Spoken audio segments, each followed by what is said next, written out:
ನಾಡಿನಾದ್ಯಂತ ವಿಜಯದಶಮಿ ಹಬ್ಬದ ಒಂದು ಸಂಭ್ರಮ ಸಡಗರ ತುಳುಕಾಗ್ತಾ ಇದೆ. ಸೊ ಈ ಒಂದು ವಿಜಯದಶಮಿ ಹಬ್ಬದ ಸಂದರ್ಭದಲ್ಲಿ ನಮಗ್ ಸಿಕ್ಕಿರುವಂತದ್ದು ಹೆಸರಲ್ಲೇ ವಿಜಯ್ ಪತಾಕೆಯನ್ನ ಹಾರಿಸಿರುವಂತಹ ವಿಜಯ್ ರಾಘವೇಂದ್ರ ಅವರು. ಮೊದಲನೇದಾಗಿ ಕಂಗ್ರಾಚುಲೇಷನ್. ವಿಜಯದಶಮಿ ಹಬ್ಬದೊಂದು ಹೊಸ ಸಿನಿಮಾ ಮುಹೂರ್ತಕ್ಕೆ ಮಾಡ್ಕೊಂಡು ಅದ್ರ ಜೊತೆಗೆ ಹೊಸ ಸಿನಿಮಾ ಒಂದು ಕೆಲಸಗಳು ಶುರುವಾಗ್ತಿರುವಂತದ್ದು ಆ ಎಷ್ಟು ಖುಷಿ ಕೊಟ್ಟಿದೆ ಅಂತ. ತುಂಬಾ ಖುಷಿ ಕೊಡುತ್ತೆ, ತುಂಬಾ ವಿಶ್ವಾಸ ಕೊಡುತ್ತೆ.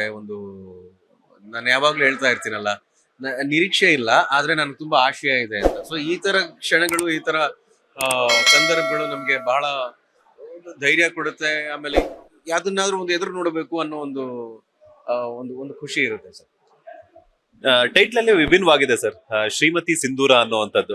ಸಿಂಧೂರ ಅನ್ನುವಂಥದ್ದು ನಮ್ಗೆ ನೆನಪಾಗುವಂಥದ್ದು ಏನಂತಂದ್ರೆ ಭಾರತೀಯ ಹೆಣ್ಮಕ್ಳ ಒಂದು ಅರಿಶಿನ ಕುಂಕುಮಕ್ಕೆ ಹೋಲಿಕೆ ಆಗುವಂಥದ್ದು. ನೀವು ಕೂಡ ಹೆಣ್ಮಕ್ಳು ಮಹಿಳೆಯರಂತಂದ್ರೆ ಸಾಕಷ್ಟು ಗೌರವವನ್ನ ಹೆಚ್ಚಾಗಿ ಕೊಡ್ತಿರುವಂತದ್ದು. ಆ ಟೈಟಲ್ ನಿಮ್ಗೆ ನೋಡಿದಾಗ ಏನ್ ಅನ್ನಿಸ್ತು? ನಿಮ್ ತಲೆಯಲ್ಲಿ ಏನೆಲ್ಲ ಥಿಂಕ್ ಮಾಡೋದಕ್ಕೆ ಶುರು ಮಾಡಿದ್ರಿ ಅಂತ? ಇಲ್ಲ ಅಂದ್ರೆ ನಾನು ಫಸ್ಟ್ ಅನಂತರಾಜು ಅಣ್ಣ ಸರ್ ಕತೆ ಹೇಳಕ್ ಬಂದಾಗ ನನ್ಗೆ ನಮ್ಮ ಟೈಟ್ಲ್ ಇನ್ನೂ ಫಿಕ್ಸ್ ಆಗಿರ್ಲಿಲ್ಲ. ಇದಕ್ಕೊಂದು ಒಳ್ಳೆ ಟೈಟಲ್ಸ್ ಮಾಡ್ಬೇಕು ಕತೆಗೆ ಅಂತ. ಯಾಕಂದ್ರೆ ಕಥೆಯಲ್ಲಿ ಇರುವಂತ ವಸ್ತುನೇ ಆತರ ಇದೆ. ಒಂದು ಬಹಳ ಒಳ್ಳೆ ಫ್ಯಾಮಿಲಿ ಎಂಟರ್ಟೈನರ್, ಫ್ಯಾಮಿಲಿ ರಿಲೇಶನ್ಶಿಪ್ಸ್ ಆಗ್ಲಿ, ವ್ಯಾಲ್ಯೂಸ್ ಆಗ್ಲಿ, ಹಿರಿಯರಿಗೆ ಕಿರಿಯರಿಗೆ ಗೌರವ ಕೊಡೋದು, ಅದೊಂದು ಏನ್ ಹೇಳ್ತಾರೆ, ಒಂದು ಫ್ಯಾಮಿಲಿ ಸೆಟಪ್ ಇರುತ್ತೆ ಗೊತ್ತಾ, ಒಂದು ಜಾಯಿಂಟ್ ಫ್ಯಾಮಿಲಿ ಅಂತ. ಇವಾಗ ಅದು ಬರೀ ನಮ್ಮಂತವ್ರಿಗೆ ಅದು ಒಂದು ನೆನಪಾಗುತ್ತೆ. ಈಗ ನನಗೆ ನಿಮ್ಗೆ ಒಂದು ನೆನಪಾಗುತ್ತೆ, ಯಾಕಂದ್ರೆ ಅದನ್ನ ಜೀವಿಸಿರ್ತೀವಿ. ಇವಾಗಿರೋ ಮಕ್ಳಿಗೆ ಅದು ಬರೀ ಕಥೆ ಆಗುತ್ತೆ. ಓ ಈ ತರ ಇತ್ತಂತೆ, ಆತರ ಇತ್ತಂತೆ, ಕಸಿನ್ಸ್ ಇದ್ರಂತೆ, ಆ ತರ ಒಂದು ಇರೋ ಆ ಎಲ್ಲ ಅಂಶಗಳಿರುವಂತ ಕಥೆ ನಮ್ದು ಈ ಸಿನಿಮಾ. ಆದ್ರೆ ಒಂದು ಬಹಳ ಮುಖ್ಯವಾದ ಅಂಶ ಸಿನಿಮಾ ಇವಾಗ್ಲೇ ಹೇಳ್ಬಿಟ್ರೆ ಅದು ಇಂಟ್ರೆಸ್ಟ್ ಹೊಟ್ಟೋಗುತ್ತೆ. ಹಾಗಾಗಿ ಬಹಳ ಮುಖ್ಯವಾದ ಅಂಶಕ್ಕೋಸ್ಕರ ಈ ಸಿನಿಮಾಗೆ ಅವರು ಶ್ರೀಮತಿ ಸಿಂಧೂರ ಅಂತ ಹೆಸರಿಟ್ಟಿದ್ದಾರೆ. ಸರ್ ಇನ್ನೊಂದೇನಂತಂದ್ರೆ, ಈಗ ಏನ್ ಬರ್ತಾ ಇದೆ ನಿಮ್ಮ ಸಿನಿಮಾಗಳೆಲ್ಲನೂ ಆಯ್ಕೆಗಳ ವಿಚಾರದಲ್ಲಿ ತುಂಬಾ ಸೂಕ್ಷ್ಮವಾಗಿದ್ದೀರಾ.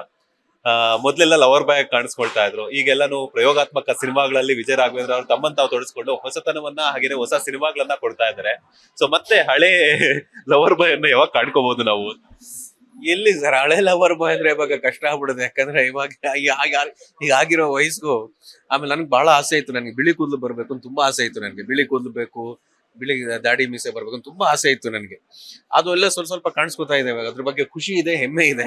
ಜೊತೆಗೆ ಲವರ್ ಬಾಯ್ ಆಗ್ಬೇಕು ಅನ್ನೋದು ಅದಿನ್ ಮುಂದಕ್ಕೆ ಮಾಡಿದ್ರು ಅಷ್ಟು ಸಮಂಜಸ ಆಗೋದಿಲ್ವೇನೋ. ಆದ್ರೆ ನನಗೆ ಒಂದು ಒಳ್ಳೆ ಲವ್ ಸ್ಟೋರಿ ಮಾಡಬೇಕು ಅನ್ನೋ ಆಸೆ ಬಹಳ ಇದೆ.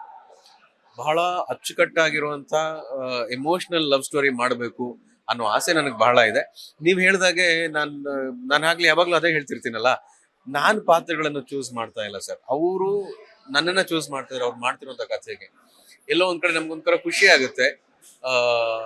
ಏನಾರ ಒಂದು ಬೇರೆ ತರ ಮಾಡ್ಬೇಕು, ಒಂದು ಪ್ರಯೋಗಾತ್ಮಕ ಸಿನಿಮಾ ಮಾಡ್ಬೇಕು, ಪಾತ್ರ ಮಾಡ್ಬೇಕು ಅಂದಾಗ ಸರ್ ನೀವ್ ನೆನಪಾದ್ರಿ, ನಮ್ಗೆ ನಿಮ್ ಕೈಲಿ ಆಕ್ಟ್ ಮಾಡಿಸ್ಬೇಕು ಅಂದಾಗ ಬಹಳ ಖುಷಿ ಆಗುತ್ತೆ. ಆತರ ಒಂದು ಜಾಗದಲ್ಲಿ ಇದೀವಲ್ಲಪ್ಪ ನಾವು ಅನ್ನುವಷ್ಟು ಖುಷಿ ಆಗುತ್ತೆ. ಆದ್ರೆ ಈ ಸಿನಿಮಾಗೆ ಸಂಬಂಧಪಟ್ಟ ಹಾಗೆ ಈ ಸಿನಿಮಾಗಿರೋ ಎಮೋಷನ್ ಆಗ್ಲಿ, ಈ ಸಿನಿಮಾಗಿರುವಂತ ಒಂದು ಎನರ್ಜಿ ಆಗ್ಲಿ, ಒಂದು ಸಣ್ಣ ಮೆಮೊರಿ ತಗೊಂಡು ಹೋಗುವಂತ ಒಂದು ವಿಜುವಲ್ಸ್ ಎಲ್ಲ ಈ ಸಿನಿಮಾದಲ್ಲಿ ಬರುತ್ತೆ. ಸೊ ಹಾಗಾಗಿ ನಮ್ಗೆಲ್ಲರೂ ಬಹಳ ಖುಷಿ ಆಗಿದೆ, ಬಹಳ ಎಕ್ಸೈಟೆಡ್ ಆಗಿದೆ.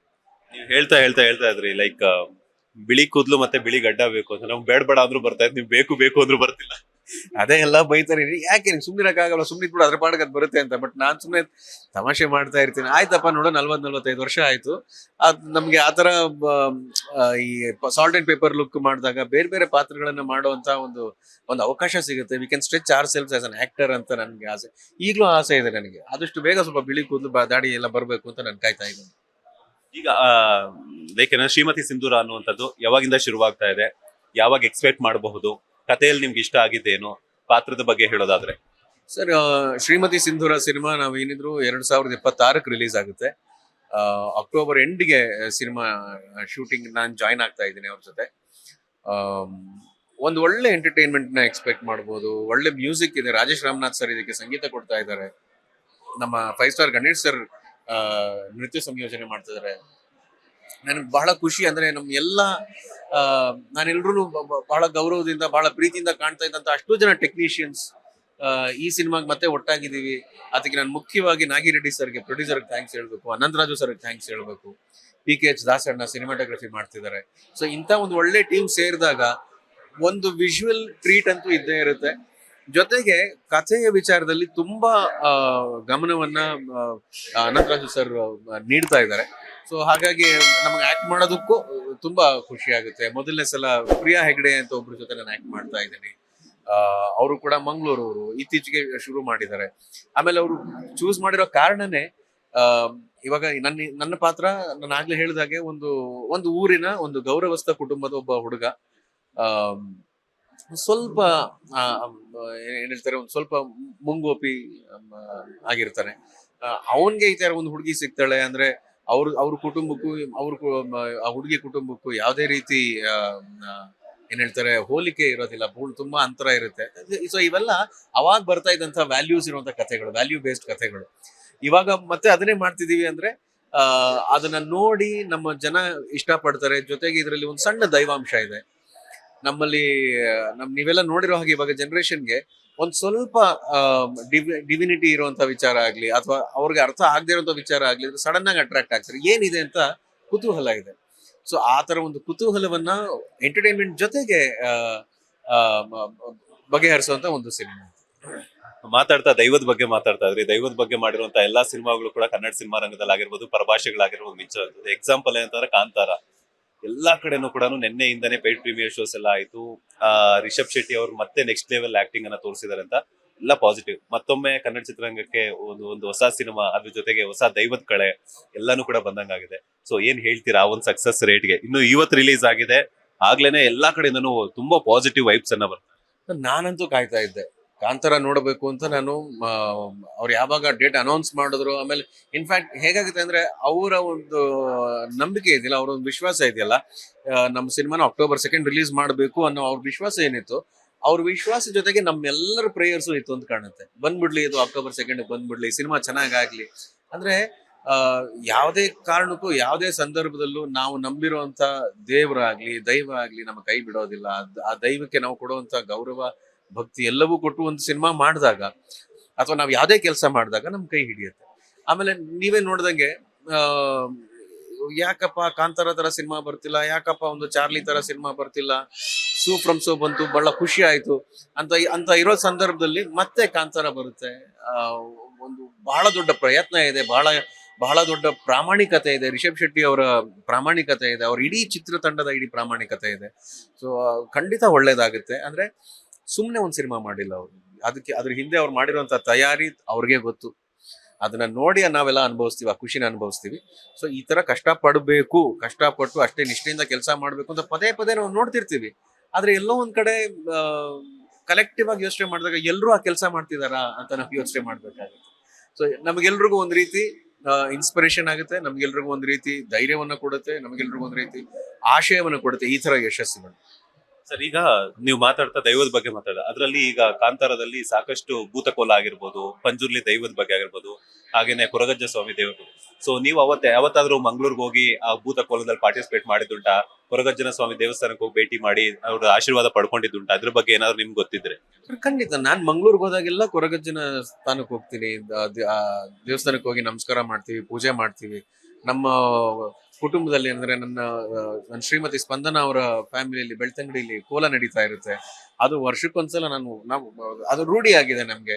ನಮ್ಗೊಂದು ಅವಕಾಶ ಅದನ್ನೆಲ್ಲ ನೋಡುವಂತ ಅವಕಾಶ, ಆ ಎನರ್ಜೀಸ್ನ ನಾವು ಪಡೆಯುವಂತ ಅವಕಾಶ. ನನ್ನ ಮಗನಿಗೂ ಬಹಳ ಇಷ್ಟ. ನಾವೆಲ್ಲ ಒಟ್ಟಿಗೆ ಹೋಗಿ ಕೂತ್ಕೊಂಡು ಅದ್ರಲ್ಲಿ ಭಾಗಿಯಾಗಿ ಅದರ ಅನುಗ್ರಹ ಪಡೆದು ಬರ್ತೀವಿ. ಅಫ್ಕೋರ್ಸ್ ನೀವು ಬಿಸಿ ಇರ್ತೀರಾ ಅಂತ ಗೊತ್ತು. ಸಿನಿಮಾ ನೋಡಿದ್ರ? ಇನ್ನೂ ಇಲ್ಲ, ನನ್ ಮಗ ನೋಡಾಗೋಯ್ತು. ಅವನನ್ನ ಕಾಯೋದೇ ಇಲ್ಲ. ಅವ್ನು ನಿನ್ನೆ ಬಂದು ಸುಮಾರು ಒಂದು ಅರ್ಧ ಗಂಟೆ ಮಾತಾಡ್ದ ಸಿನಿಮಾ ಬಗ್ಗೆ. ಅದ್ ಚೆನ್ನಾಗಿದೆ, ಇದ್ ಚೆನ್ನಾಗಿದೆ, ಆದ್ರೆ ನಿಮ್ ಕತೆ ಹೇಳಲ್ಲ ನಾನು, ನೀವೇ ಹೋಗಿ ನೋಡಿ ಎಂಜಾಯ್ ಮಾಡಿ ಅಂತ.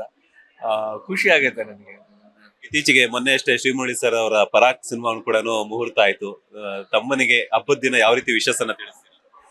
ಮುರುಳಿಗೆ ನಾವು ನಮ್ಮ ನೆನಪೆಲ್ಲ ಇರೋದು ಹೇಗೆ ಅಂದ್ರೆ, ಮುಂಚೆ ಆಯುಧ ಪೂಜೆ ಮಾಡಿದಾಗ ನಾವೆಲ್ಲ ಒಂದು 4-5 ಗಾಡಿ ನಿಲ್ಸಿ ಮನೆಯಲ್ಲಿ ಪೂಜೆ ಮಾಡ್ಕೊಂಡು ಆಮೇಲೆ ಆಚೆ ಒಂದು ರೌಂಡ್ ನೋಡ್ಕೊಂಡ್ ಬರೋದು.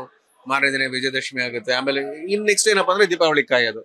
ಈ ತರ ಬರೀ ಅದೇ ಮೂಡಲ್ಲಿ ಇರ್ತಾ ಇದ್ವಿ. ಇವಾಗ ಅದೊಂದು ರೀತಿ ಬೇರೆ ತಿರುವನ್ನ ಪಡ್ಕೊಂಡಿದೆ. ಅಂದ್ರೆ ಮುರಳಿ ಸಿನಿಮಾದೊಂದು ಪೂಜೆ ಆಯ್ತು, ಇವಾಗ ನಂದೊಂದು ಸಿನಿಮಾ ಪೂಜೆ ಆಯ್ತು. ಒಳ್ಳೆ ವಿಚಾರಗಳು, ಒಳ್ಳೆ ಖುಷಿ ಕೊಡುವಂತ ಸಂದರ್ಭಗಳು ನಮಗೆ ಬರ್ತಾ ಇದೆ. ರೀಸೆಂಟ್ ಆಗಿ ಮ್ಯಾಂಗೋ ಪಚ್ಚ ಆ ಸಿನಿಮಾದ ಟೀಸರ್ ನೋಡಿದೆ, ಬಹಳ ಚೆನ್ನಾಗಿದೆ. ಅದ್ರಲ್ಲಿ ನಮ್ಮ ಅಕ್ಕನ ಮಗ ಆಕ್ಟ್ ಮಾಡ್ತಿದ್ದಾನೆ, ಜೈ ಅಂತ. So, ಅಂದ್ರೆ ನಮ್ಮ ಕುಟುಂಬಕ್ಕೆ ಒಂದು ಒಂದು ಚೈತನ್ಯ ಇದು ಅಷ್ಟೇ.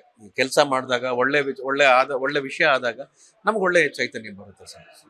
ಈಗಷ್ಟೇ ಹೇಳಿದ್ರೆ ಆಯುಧ ಪೂಜೆ ಎಲ್ಲ ಒಟ್ಟಿಗೆ ಮಾಡ್ತಿದ್ವಿ ಅಂತ ಹೇಳ್ಬಿಟ್ಟು, ದಸರಾ ಅಥವಾ ವಿಜಯದಶಮಿ ಆದ ತಕ್ಷಣ ನಿಮ್ಮ ಮನೆಯಲ್ಲಿ ನೀವು ಆಗಿರ್ಬೋದು, ಶ್ರೀಮೌಳಿ ಸರ್ ಆಗಿರ್ಬೋದು, ಎಲ್ಲ ಒಟ್ಟಿಗೆ ಸೆಲೆಬ್ರೇಟ್ ಮಾಡ್ತಿದ್ವಿ. ಏನಾದ್ರೂ ಒಂದಷ್ಟು ನೆನಪುಗಳನ್ನ ಮೆಲುಕು ಹಾಕೋದು? ಅಂದ್ರೆ ಅದೇ ಸರ್ ಹೇಳಿದ್ನಲ್ಲ, ತಿಂಡಿ, ಊಟ, ಕಸಿನ್ಸ್ ಬಂದ್ಬಿಟ್ಟಿರೋರು ಊರುಗಳಿಂದ, ಅವ್ರ ಜೊತೆ ಖುಷಿಯಾಗಿ ಕೂತ್ಕೊಂಡು ಆಟ ಆಡೋದು, ಖುಷಿಯಾಗಿ ಕಾಲ ಕಳೆಯೋದು. ಆಕ್ಚುಲಿ ಸುಮಾರು ಹೊತ್ತು ಅಡಿಗೆ ಮನೇಲಿ ಕಳೀತಾ ಇದ್ವಿ. ನಮ್ಮ ಅಮ್ಮನ ಜೊತೆ ನಾವು ಸಮಯ ಕಳೀತಾ ಇದ್ವಿ. ಈ ಟೈಮಲ್ಲಿ ಪಕ್ಷದ ಪೂಜೆ ಮಾಡ್ತಾ ಇದ್ವಿ. ಅದಾದ ನಂತರ ದೀಪಾವಳಿ ಕಾಯೋದು, ದೀಪಾವಳಿಗೆ ಪಟಾಕಿ ತರೋದೇ ಒಂದು ಸಂತಸ ನಮ್ಗೆ, ಅದೇ ಒಂದು ವೈಭವ. ಇವಾಗ ಪಟಾಕಿ ಹೊಡೆಯೋದನ್ನೇ ತಪ್ಪು ಅಂತ ಹೇಳ್ತಾ ಇದ್ದಾರೆ ಸುಮಾರು ಕಡೆ. ಸೊ ನಮ್ಮ ಮಕ್ಕಳೆಲ್ಲ ನೋಡಿದ್ರೆ ಅಯ್ಯೋ ಪಾಪ ಅಂತ ಅನ್ಸುತ್ತೆ ನನಗೆ. ಅಂದ್ರೆ ಎಷ್ಟು ಮೂಟೆ ಬುಟ್ಟಿ ಗಟ್ಲೆ ಪಟಾಕಿ ಹೊಡಿತಾ ಇದ್ವಿ. ನನ್ನ ಮಗಂಗೆ ನೀನು ಪಟಾಕಿ ಹೊಡಿ ಕೂಡ್ದು ಅಂತೆಲ್ಲ ನಾನು ಹೇಳಕ್ ಹೋಗೋದಿಲ್ಲ. ಅಂದ್ರೆ ದೀಪಾವಳಿ ಅಂದ್ರೆ ಅದು ಒಂದು ಆಚಾರ, ಅದೊಂದು ಸಂಪ್ರದಾಯ ಅಂತ ನಾನು ಹೇಳ್ಬಾರ್ದೇನೋ. ಅದು ಒಂದು ರೂಢಿ. ಅದು ದೀಪಾವಳಿ ಅಂದಾಗ ಒಂದಷ್ಟು ಪಟಾಕಿ ಹೊಡೆದು ಖುಷಿ ಪಡೋದು, ಬೆಳಕನ್ನ ನೋಡೋದು, ಅದೊಂದು ರೂಢಿ. ಅಷ್ಟನ್ನು ಮಾಡು ಅಂತ ನಾನು ಹೇಳ್ತೀನಿ. ಅವನಿಗೆ ಈ ಪಟಾಕಿ ಹೊಡಿಬಾರ್ದು. ನನ್ನ ಫ್ರೆಂಡ್ಸ್ ಎಲ್ಲ ನಾವು ತುಂಬಾ ವಾದ ಮಾಡ್ತಾರೆ, ನೀನು ಪೊಲ್ಯೂಷನ್ ಆಗುತ್ತೆ ಅಂತ. ಹೌದು, ಪೊಲ್ಯೂಷನ್ ಆಗುತ್ತೆ, ಅದಕ್ಕೆ ಕಡಿಮೆ ಮಾಡೋಣ. ಈಗ ಬೇರೆ ಕಡೆ ಆಗ್ತಿರೋ ಪೊಲ್ಯೂಷನ್ ಕಂಪೇರ್ ಮಾಡಿದ್ರೆ ನಮ್ಮ ಪಟಾಕಿ ಪೊಲ್ಯೂಷನ್ ನಾವು ಗಮನದಲ್ಲಿ ಇಟ್ಕೊಂಡು ಮಾಡ್ಬೇಕಾಗಿರುವಂತ ಆಚರಣೆ ಅದು. ಸೊ ಹಂಗಾಗಿ ನಮ್ಮ ಆ ಖುಷಿಗಳನ್ನ ಬಿಟ್ಕೊಡೋದು ಬೇಡ. ಫೈನಲಿ ಕನ್ನಡಿಗರಿಗಾಗಿರ್ಬೋದು, ವಿಜಯ ರಾಘವೇಂದ್ರ ಅವರ ಅಭಿಮಾನಿಗಳಿಗೆ ಏನ್ ಹೇಳ್ತೀರಾ ಈ ಸಿನಿಮಾದ ಬಗ್ಗೆ? ಹಾಗೆ ಹಬ್ಬದ ವಿಶೇಷ ಯಾವ ರೀತಿ ತಿಳಿಸ್ತೀರಾ? ಎಲ್ರಿಗೂ ಕೂಡ ನಾನು ವಿಜಯದಶಮಿಯ ಹೃತ್ಪೂರ್ವಕ ಶುಭಾಶಯಗಳನ್ನ ಹೇಳ್ತೀನಿ. ತಾಯಿ ಆ ಮಹಾಶಕ್ತಿ ಆಶೀರ್ವಾದ ನಮ್ಮೆಲ್ಲರ ಮೇಲಿರ್ಲಿ. ಇನ್ನೊಂದು ಹೊಸ ಪ್ರಯತ್ನ ಮಾಡ್ತಾ ಇದ್ದೀವಿ, ಶ್ರೀಮತಿ ಸಿಂಧೂರ ಅಂತ. ಹೇಗೆ ಇದುವರೆಗೂ ನನ್ನ ಎಲ್ಲಾ ಪ್ರಯತ್ನಗಳಲ್ಲೂ ನನ್ನ ಜೊತೆ ಇದ್ದೀರಿ. ಇನ್ನೊಂದು ಸಿನಿಮಾ ಮಾಡಿದಾಗ ಆಯ್ತು, ಇನ್ನೊಂದು ಸಿನಿಮಾ ಮಾಡ್ತಾರೆ ಅಂತ ನೋಡೋಣ ಇನ್ನೇನ್ ಮಾಡ್ತಾರೆ ಅನ್ನೋ ಒಂದು ಸಹನೆಯನ್ನ ನೀವಿಟ್ಕೊಂಡು ನನ್ನನ್ನ ಬೆಳೆಸ್ತಾ ಇದ್ದೀರಿ. ಸೊ ಅದಕ್ಕೆ ನಾನು ಯಾವಾಗ್ಲೂ ಕೃತಜ್ಞನಾಗಿರ್ತೀನಿ. ಪ್ರಯತ್ನ ಮಾತ್ರ ಬಿಡೋದಿಲ್ಲ. ಈ ಸಿನಿಮಾ ಒಂದು ಶುರುವಾಗುತ್ತೆ, ಇನ್ನೊಂದ್ 2 ತಿಂಗಳಾದ್ಮೇಲೆ ಇನ್ನೊಂದು ಸಿನಿಮಾ ಶುರುವಾಗುತ್ತೆ. ಒಟ್ನಲ್ಲಿ ನಿಮ್ಮ ಮನೋರಂಜನೆಯನ್ನ ಕಂಪ್ಲೀಟ್ ಆಗಿ ನಾನು ಖುಷಿ ಪಡಬೇಕು, ಅದು ನನ್ನ ಆಸೆ. ಅದಕ್ಕೆ ನೀವೆಲ್ಲರೂ ಕೂಡ ಶಕ್ತಿ ಕೊಡ್ತೀರಾ. ನೀವು ಯಾವಾಗ್ಲೂ ನಮ್ಗೆ ಗೈಡ್ ಮಾಡ್ತಿರ್ತೀರಾ, ಪ್ರೋತ್ಸಾಹ ಮಾಡ್ತಾ ಇರ್ತೀರಾ. ನಿಮ್ಗೆಲ್ರಿಗೂ ನಾನು thanks. Thank you so much sir. Vijayadashami ಹಬ್ಬದ ದಿನ ಒಂದು ಹೊಸ ಹೆಜ್ಜೆಗೆ ಪ್ರಯತ್ನ ಇಟ್ಟಿದ್ರ, ಹೊಸ ಸಿನಿಮಾಗ್ ಮಾಡ್ತಿದ್ರ. ಮತ್ತಷ್ಟು ಸಿನಿಮಾಗಳು ನಾನು ಯಾವಾಗ್ಲೂ ಕೇಳ್ಕೊಳ್ಳೋದು ಇಷ್ಟೇನೆ, ಬೇರೆ ಬೇರೆ ಪ್ರಯೋಗಾತ್ಮಕ ಸಿನಿಮಾಗಳಾಗಿರ್ಬೋದು, ಸಾಕಷ್ಟು ಯಾವಾಗ್ಲೂ ಬಿಸಿಯೆಸ್ಟ್ ನಟರಾಗಿರ್ಬೇಕು. ನಿಮ್ಮ ನಟನೆ ಅದ್ರ ಜೊತೆ ನಿಮ್ಮ ಸಿನಿಮಾಗಳನ್ನ ಕನ್ನಡಿಗರು ಯಾವಾಗ್ಲೂ ಕಣ್ತುಂಬ್ಕೋಬೇಕು. ಒಳ್ಳೇದಾಗ್ಲಿ. ಈ ವಿಜಯದಶಮಿ ಮತ್ತಷ್ಟು ನಿಮ್ಗೆ ವಿಜಯ ಪತಾಕೆಯನ್ನ ಹಾರಿಸ್ಲಿ. Thank you so much. ತುಂಬಾ ಪ್ರತಿಯೊಂದು ಮಾತು ಕೂಡ ನನಗೆ ಬಹಳ ಮುಖ್ಯ ಆಗುತ್ತೆ. ಸೊ ಅದನ್ನ ನಾನು ಭಗವಂತನ ಆಶೀರ್ವಾದ ಅಂತ ನಾನು ಭಾವಿಸಿ ಮತ್ತೊಮ್ಮೆ ನಿಮ್ಮೆಲ್ರಿಗೂ ವಿಜಯದಶಮಿಯ ಶುಭಾಶಯಗಳನ್ನ ಕೊಡ್ತೀನಿ. Thank you sir. ಎಲ್ಲರ ಕಡೆಯಿಂದ ನಿಮ್ಗೂ ಕೂಡ ವಿಜಯದಶಮಿ ಹಬ್ಬದ ಶುಭಾಶಯ. Thank you.